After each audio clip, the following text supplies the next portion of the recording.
Hey, so today I want to rank the major slasher icons.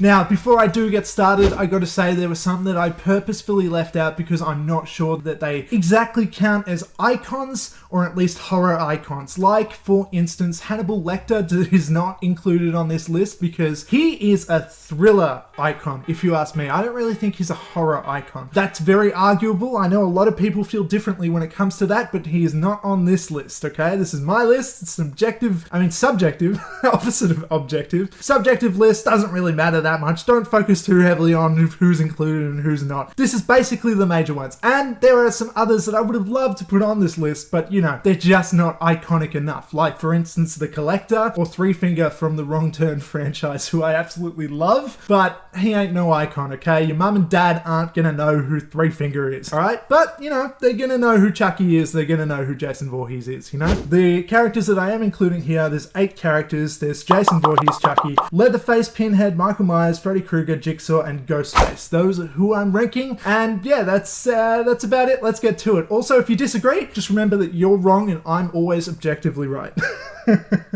I kid, obviously. Alright, so coming in at number 8 is Pinhead. I gotta say, I'm not even that much of like an expert about Pinhead. I don't really like those movies all that much, the Hellraiser movies. I feel like they're a bit out there, you know, they're a bit odd, but I do, you know, I like the original, and I like one of the shitty sequels. I think it's called Revelations or something like that. It's got one of those really generic subtitles, like, you know, Reloaded, Revelations, but Pinhead to me, you know, it's iconic. The voice is definitely iconic, the appearance, but I just don't love those movies enough to rank it any higher, and I don't have that much to say about it just because that's far from my area. I've only seen those films maybe once, and I don't know if I've seen them all. But I wanted to include him because, I don't know, he is one of the horror icons, I'd say. But let's get to the next ones because I'm a fan of all of the others. So, number 7 is, and this is going to be controversial, okay? Brace yourself, but Michael Myers. I'm not the biggest fan of Michael Myers, I gotta say. I am a fan, more of a fan than I am of Pinhead, but Michael Myers to me is just kind of your stock standard slasher kind of horror icon. I think he's effective. I think that, like, I like the approach where he's kind of this inhuman being. You're not quite sure where he's coming from or what he's ever thinking. You're not really sure what his intentions are other than just killing people, I guess. And I do like that aspect. But I think that, you know, the mask and everything, I don't find the Shatner mask thing that creepy or anything. It's just kind of your standard kind of thing, and I don't absolutely love that approach. Also, I don't really love all the Halloween films that much. You know, the original is iconic. I very much like the 2018 one. I hate the Rob Zombie ones. I hate some of the in-between ones. Resurrection's fucking terrible. I love H2O, which is maybe controversial, but I really do love H2O.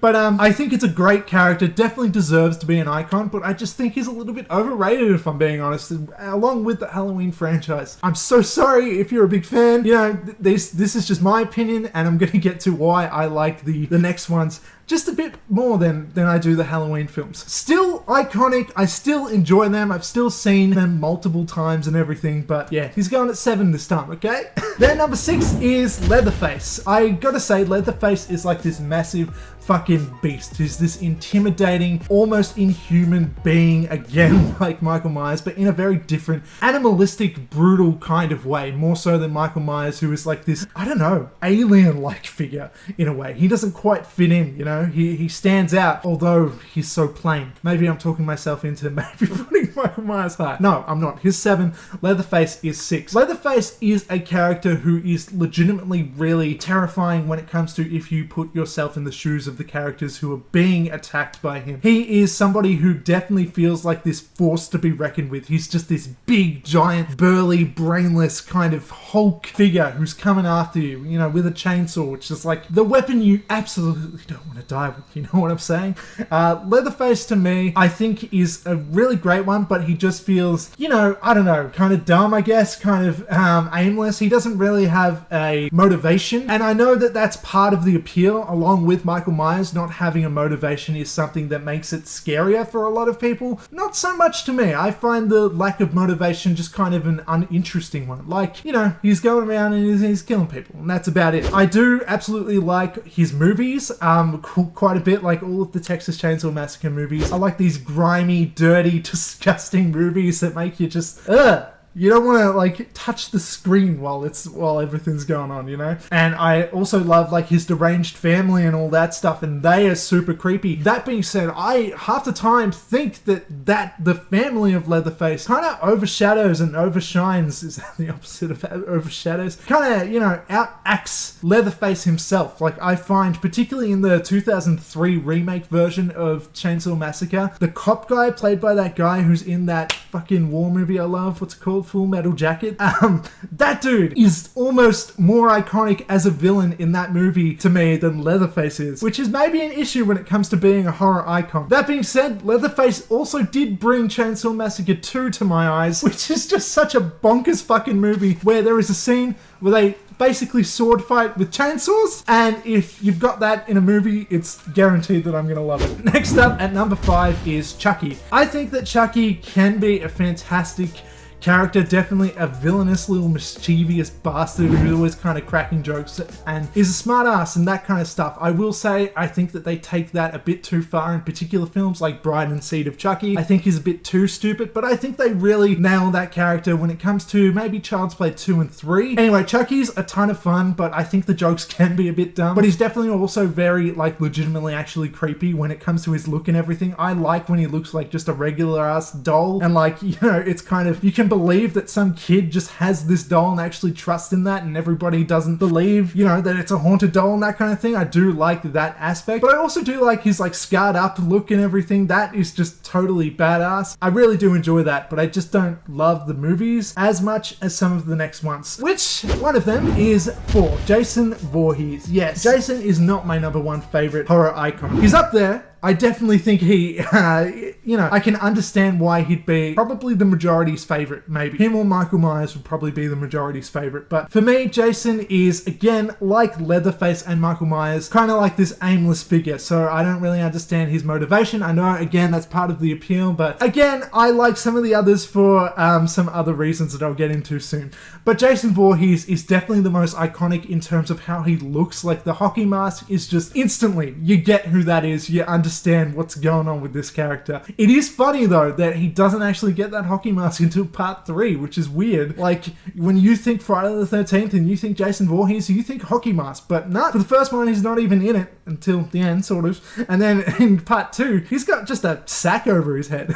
So yeah, it's always kind of interesting to look back on that he doesn't actually get the hockey mask until 3. But apart from that, Jason has very creative kills, and I have to give him credit because he also has the most kills. Out of any of the horror slasher icons, Jason Voorhees easily has the most kills, topping at like 150 or something, compared to everyone else who's down at like the 80s and 50s or whatever. And tops a lot of these people, these villains, in creativity ways as well when it comes to the kills. Like he does a lot of different shit to a lot of different people with different weapons and all that kind of crazy shit. I also love how many different iterations there are of Jason Voorhees, where you get the zombie Jason, you get like the human Jason, I guess, in the earlier films, you get, you know, the kid Jason, you get all these different sorts of versions and all these different looks to him, like the different sorts of states that the mask and everything can come in, and I just think that that's really fun, and I really do like kind of comparing all the different Jasons. Maybe I'll do a ranking of just the Jason Voorhees iterations at some point. If you want to see that, let me know. Then number 3 is Ghostface. I absolutely love Ghostface because he's like this goofy fucking bumbling fool who is also legitimately scary because of his motivation. Ghostface is always a compelling character, especially because there's a mystery behind who is actually behind that mask as well. But it's an interesting one because Ghostface isn't particularly one character. Ghostface is more like a James Bond, or maybe not a James Bond, but like, I don't know, some other sort of character where it's always somebody different. It's not always, you know, Billy Loomis and Stu and whatever. It's different characters every single time, and I find that really fascinating because he is, you know, Ghostface as an entity is iconic enough to be very recognizable, but is also always a different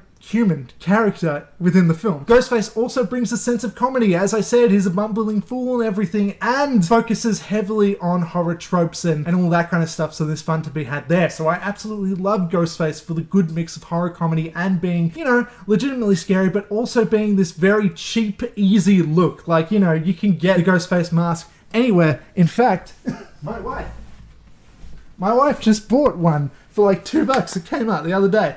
Look, here I am. I'm Ghostface. Like, it's an easy look to replicate, and so it makes it even more believable that anybody within any of the Scream films can be Ghostface. You know what I'm saying? Then at number 2, I gotta do it. You know I gotta do it. It's Jigsaw, baby.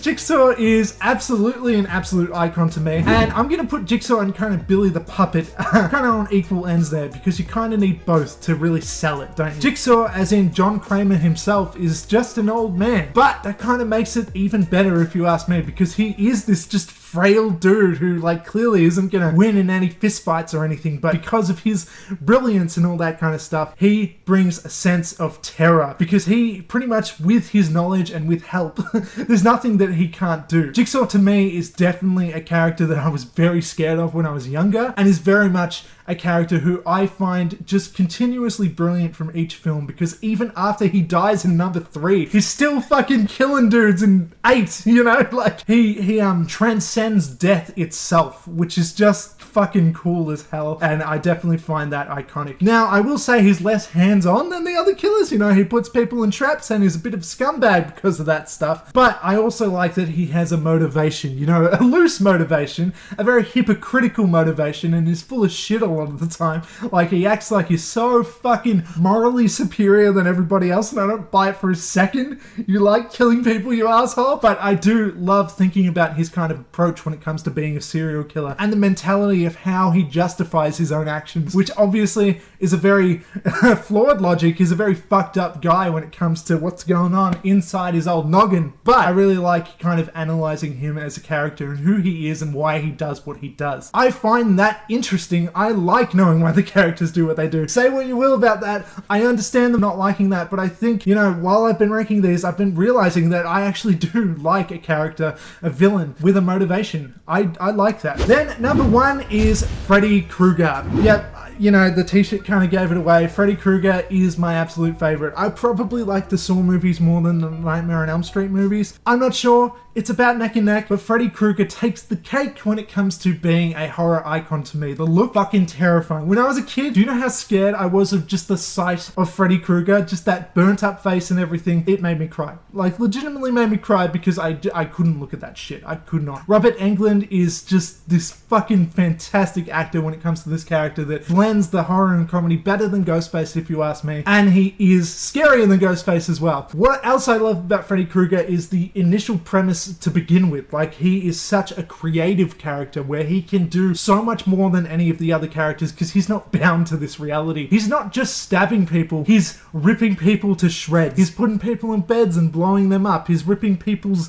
veins out of their arms and using them like a puppet. He's putting them in video games and killing them like that. He's making people turn into these weird giant cockroaches and shit. There are no limitations to what Freddy Krueger can do to you, and there is no escape. He's always going to get you, because you can't escape from your dreams. You know, eventually, no matter how hard you try, no matter what you do, you need to sleep eventually. You can't not. That is what makes Freddy Krueger such an effective horror villain to me, because the idea of just trying to avoid sleep for as long as possible and then falling back into that inevitability is such a terrifying thought, because he's always going to be there waiting for you. But he's also always going to be there yelling these fucking weird one-liners and calling you a bitch and all this kind of stuff, and just, he's this silly character all while being this really creepy character as well. Everything is balanced so well, and I love every Nightmare on Elm Street film. I gotta say, just like the Saw films, I love them all. Nightmare on Elm Street, much more silly, Saw much more bleak. But the Nightmare on Elm Street films, even the later ones, even fucking Freddy's Dead and all that stuff, as tacky, as silly and corny as they get, I love every single one of them. And Freddy Krueger, man, he's my man, you know, with his long arms, his cowboy hat, and his killer glove thing. He's just so damn iconic, and that's why he's number 1. By the way, I didn't mention Pennywise, and that is because I forgot.